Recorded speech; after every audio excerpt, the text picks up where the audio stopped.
Hello there, welcome to another episode of World of Tanks with Engaging Titan. In this episode I'm going to talk about the roles of light tanks and medium tanks in World of Tanks random battles. I'm going to initially focus on light tanks, because light tanks are a very important role in World of Tanks, but one that's very difficult to master, and there's not a lot in the game to explain how to master light tanks. In the game, light tanks fall into two broad categories.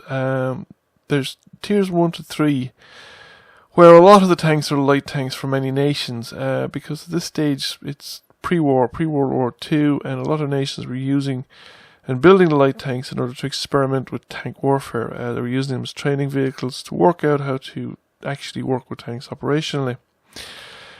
But when you get into World War II proper, the medium tank is really the workhorse of most armies from most of World War II. However, from Tier 4 upwards, the importance of light tanks for the purposes of reconnaissance is more and more important in the game, and it is, the higher you go, the more and more difficult it gets, because the view ranges of tanks at high tiers, even heavy tanks, is quite extensive, so moving around the map without being observed is more and more difficult. If you look at the map here, there's a dotted blue or turquoise circle. That is the range at which I can be detected. Apparently beyond that I can't be detected. The arc between the two dark lines, again shaded in, is my view range from the camera. So what direction the camera is pointing in, that's as far as I can see in the limits of my visibility, so I can see a tank in the open with no camouflage at the end of that view range. The white line is my gun, the direction my gun is pointing in, and it is the range of my gun, and you can see that both of them are, this is replicated on the mini-map here beside me. Now one of the things here is that if there's an obstacle between you and the enemy, you can't be seen. However, I'm going to peek this ridgeline here for a second, and I observe an enormous amount of enemies, 8 in all total. Now if we just pause the action for a moment, I have highlighted or spotted 8 out of the 15 enemy tanks, but not in a location where any of my team are in a position to shoot any of these things. It's too early, they haven't deployed, and those tanks are still deploying. They're not down, they're on the other side of a set of sand dunes. They're not in a position where my team can shoot at them from. So spotting them is actually of limited value to the team. It is of useful intelligence in the sense that it tells my team where at least half the enemy team is, but it doesn't actually allow my team to shoot any of these things.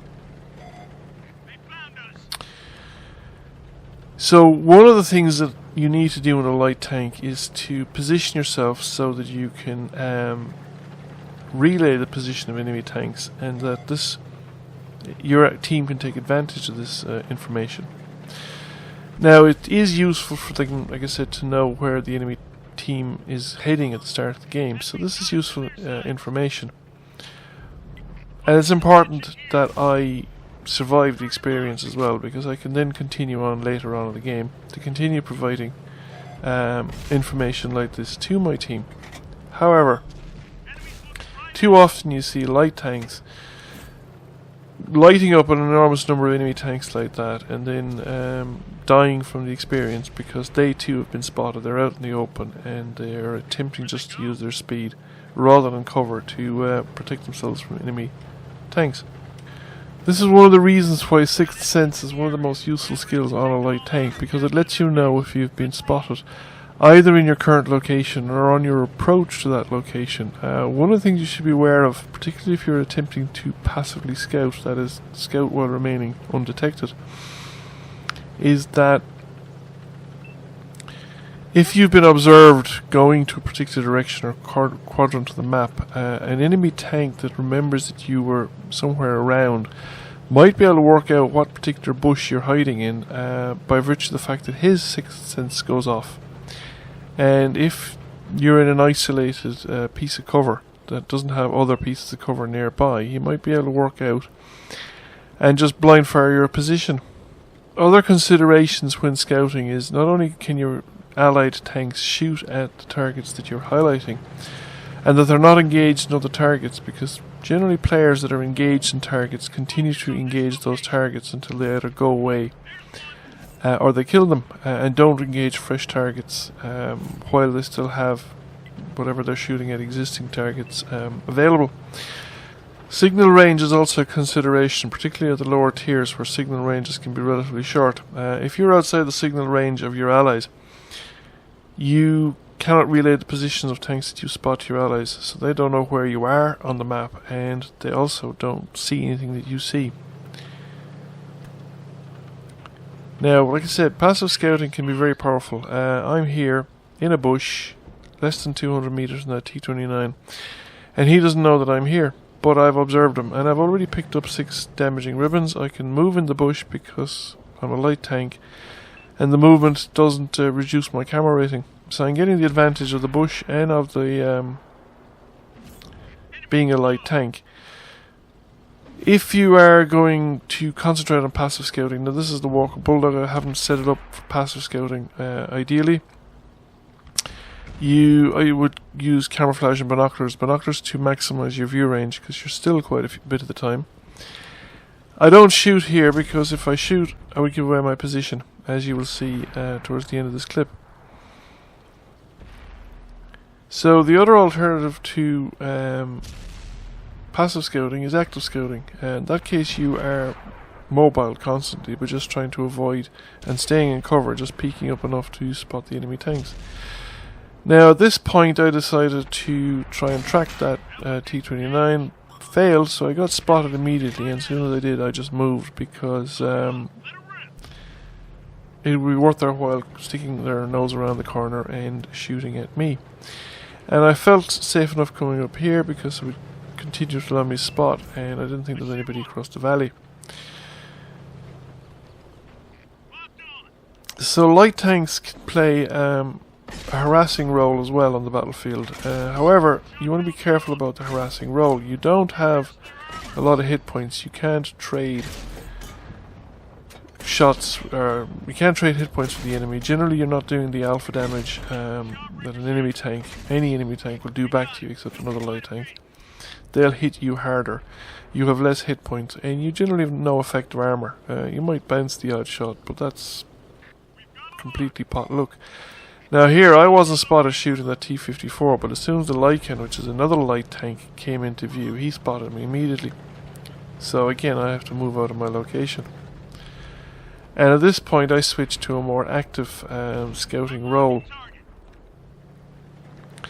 in that I am less concerned about remaining hidden and just concentrating on spotting enemy tanks. So 6 senses has gone off there. I was going to push forward, but then the T-10, the detected came up. Detected means that there's a tank actually looking at me with the gun pointed in my direction, or at least the camera. So you can maintain an effective scouting role even if you are active scouting, but the important thing there is that you don't do anything terribly predictable, and you still try and remain in cover as much as possible. Don't peek out in the same location too many times, because you're going to try and break the spot as often as you can. Here I'm too close to these tanks in the ridgeline behind me to break the spot, and I linger a little too long here because I stop and hesitate for a second because I thought I might have had a shot, and I didn't see that Waffenträger, which took most of my hit points away. I'm snapping shots off of that T-10, but they're more in hope rather than any expectation of success. The more interesting the reasons I'm popping up is to keep him spotted, because other tanks are doing the shooting for me. So he's taken 3 or 4 more hits there, and I've gotten assistance damage for all of them. And even though I have a very long reload on this tank at this with the clip, I can still spot enemy tanks. Like, he's out in the open. Okay, I'm a one-shot kill for him, but he has other problems, and he's not going to be shooting at me. He's not pointing the gun in my direction. He knows I'm there, but there's 3 or 4 other tanks around him as well, and they're all a problem for him. I don't want to sit still too long because there's still artillery in play, and he might just pick on me. So I now doing the harassing role because the E-50 is tracked and he's shooting at other tanks, and I'm just joining in, picking up the damage and whittling him down that little bit faster to help my allies. So you don't have to stay out of the fight completely in light tanks. You can still effectively fight, but you just need to be judicious about it and try and preserve your fighting capability for the end of the game, where there are a lot of wounded tanks, and you can join in, help out medium tanks and heavy tanks that are in trouble by providing a distraction and coming in. Drive-by shootings is kind of what you want to be doing. Get in, get out, try not to get hit, or mob on a target has already got a lot of enemies and other bigger problems than you to be worrying about.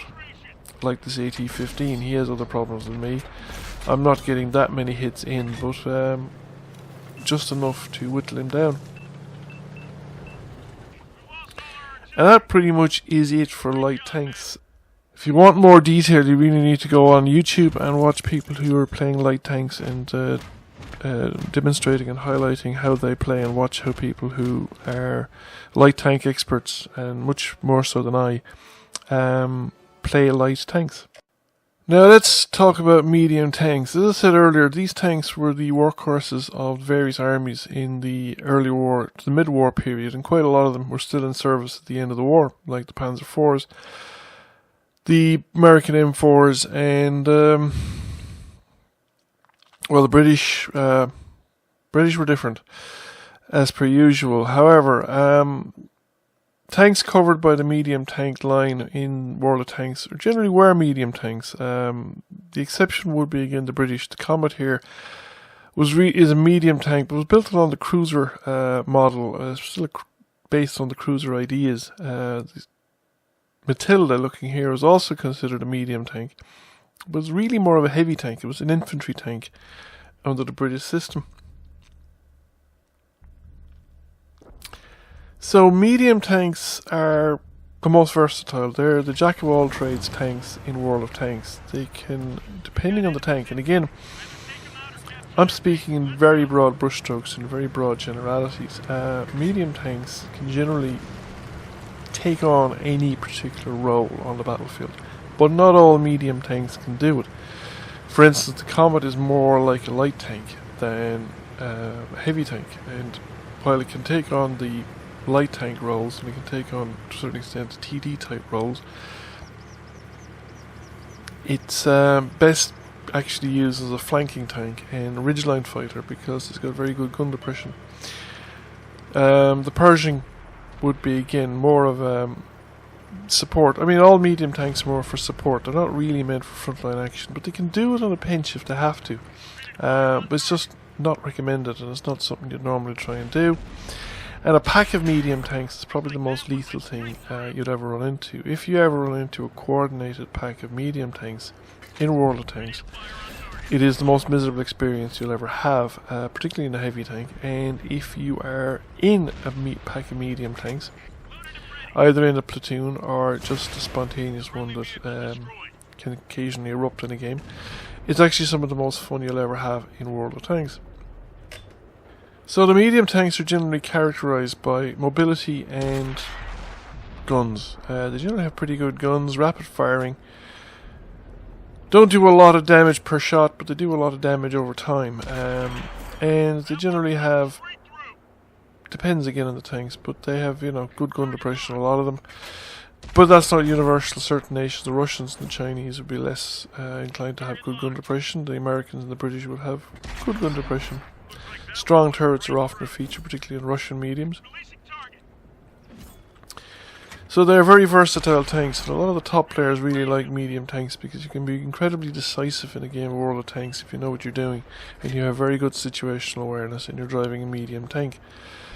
Because you can go rush over to support the collapsing flank, turn that situation around, go rescue a heavy tank, rush back to the base to reset the cap, and be effective at every one of them and get there in time. So there's a lot of medium tank play on the internet, on YouTube, and it's well worth watching the top players on medium tanks. I wouldn't be an expert, well, some would say I'm not an expert in any tank in World of Tanks, but medium tanks wouldn't be one of my strong points. I'd be better. I'm best at TDs. I have most experience in heavy tanks. And my medium tank is pretty middle of the road. I'm pretty average with player with a medium tank. Playing medium tanks can be extremely challenging, especially at the higher tiers for inexperienced players. You, again, because they don't have the armor, they don't have the hit points, and they generally won't bounce shots that much. But it depends. Some tanks do have good frontal armor, some mediums, and can be used effectively. However, there are a lot of medium tanks at the lower and mid tiers that are quite useful as as a stepping stone, and it's well worth learning how to play medium tanks well if you want to master this game, and they can be very rewarding and fun to play when you get it right, when you learn the medium tanks. The styles vary from nation to nation. The Shermans tend to be rather weak in terms of armor. The guns are pretty decent, but it varies. Like, there's a big difference between the M4 Sherman and the EZ8 or the Sherman Jumbo. Personally, I wasn't very good when I was playing those tanks, but I found the Sherman Jumbo to be the easier of the two to play. But on the other hand, the British versions of the Shermans, the Sherman 3 and the Boilermaker or the Firefly, again have very weak armor, but the Firefly has an amazingly good gun, and that 17 pounder is effective even at very long ranges. So you can use the Sherman Fireflies as a very accurate long range gun. Russian mediums, in my experience, well, I haven't had high tier experience with Russian mediums, but the stuff that I have are more run and gun types. They don't have great armor, but although it can again bounce, depends on the Russian tanks. Some of them have actually very good armor, like the T-54 series and variants, but they're generally fairly speedy, high-firing guns. Accuracy can be a bit iffy. That's pretty much it. Again, I hope you enjoyed the video. Thank you for watching, and I'll catch you all again soon.